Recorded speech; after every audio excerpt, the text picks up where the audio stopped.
in the past I've discussed sense and reference, and I would also like to kind of discuss the concepts of force and tone, which was also discussed by Gottlob Frege.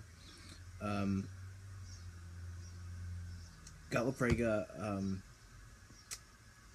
is, he has his article Sense and Reference, or his writing Sense and Reference, which I've done videos on. So I guess I would like to kind of discuss those two terms and also kind of discuss force and tone, and say a little something about what is called the illocutionary theory of meaning as well. I'm reading out of this book by Daly, very good in the philosophy of language, I would say. So, as we know, which I've discussed before, you had the whole puzzle of meaning, as to how Frege argued that meaning is a twofold notion, with the whole morning star evening star puzzle, and how the evening star and the morning star they are the same planetary body, and how they seem, you might think that they mean the same thing. Morning star and evening star mean the same thing, but in reality they don't, because they both refer to the same thing. They both refer to the same planetary body. However, they have different senses. So they have different meanings in that way. So Frege argued that meaning is in fact a twofold notion, and how it's not as simple as this means that. So reference is mostly that how any name or predicate or sentence refers to something. It picks something out. And that doesn't necessarily mean a perceptual object or anything like that. It can be anything. It can be, an instance of time, or a mathematical entity, whatever. But we have the concept of force and tone, which also do have a part in the way we talk to each other in language in general. So tone is mostly stylistic variance between sentences or predicates and names,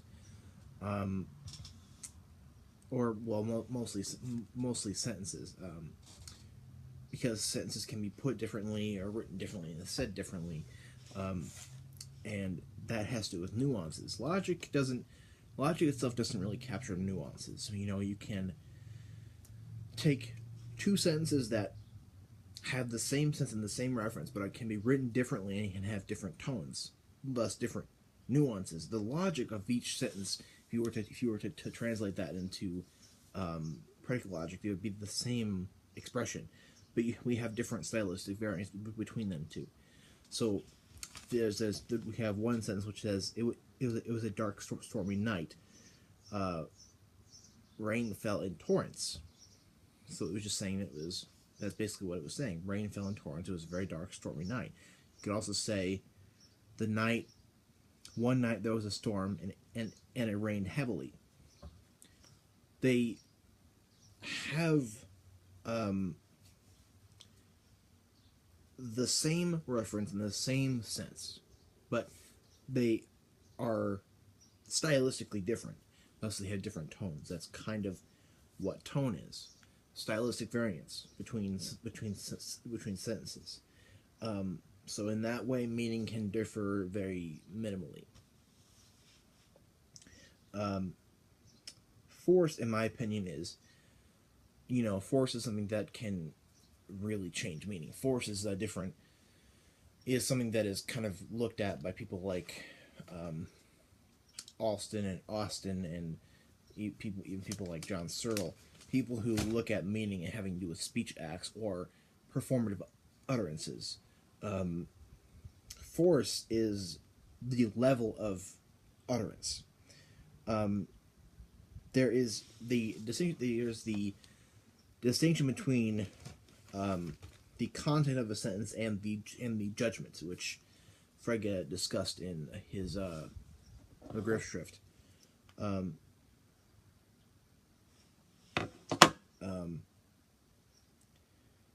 how you have a sentence and you can have the content of that sentence, but the assertion of it, or the assertion that it is the case or it is not the case, is apart from that content. So force operates in the sentence. Um, Force operates in the sense. The way it's uttered changes its meaning, and so in a way, it's like a speech act. Frege still argues that meaning is objective and abstract, but the way a sentence is uttered, the way it's said, can change its meaning. You can say a sentence, you can give content of a sentence as it is, or you can give that content along with a assertion of it as to its truth or falsity, or as to it being the case or not being the case. So, in my opinion, force can have a lot more to do with what a sentence means in the way it is said. And I'm gonna kind of this summer, I'm gonna be doing some more philosophy of language articles out of this book. For one, I got a few other books around here that got some articles in them having to do with. I'm gonna kind of focus on speech acts and the illocutionary theory of meaning more. I'm gonna try and do some articles by Austin and William Alston, and maybe even some John Searle, and trying to focus on that theory of meaning now. And now that I've kind of discussed Frege quite a bit, so and I'm going to kind of discuss this in a different video a little more, how Frege says that the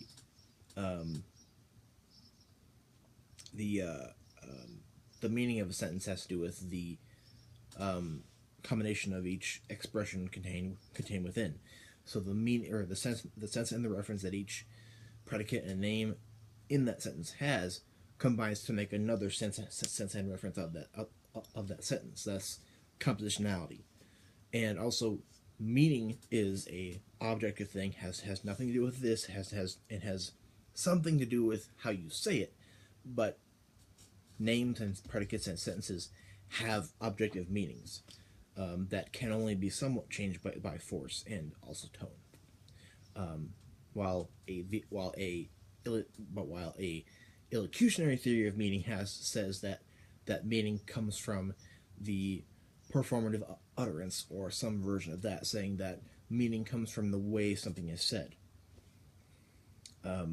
So if you think I messed something up or left something out in talking about this kind of stuff, let me know below, and I'm going to be talking about this some more in the future.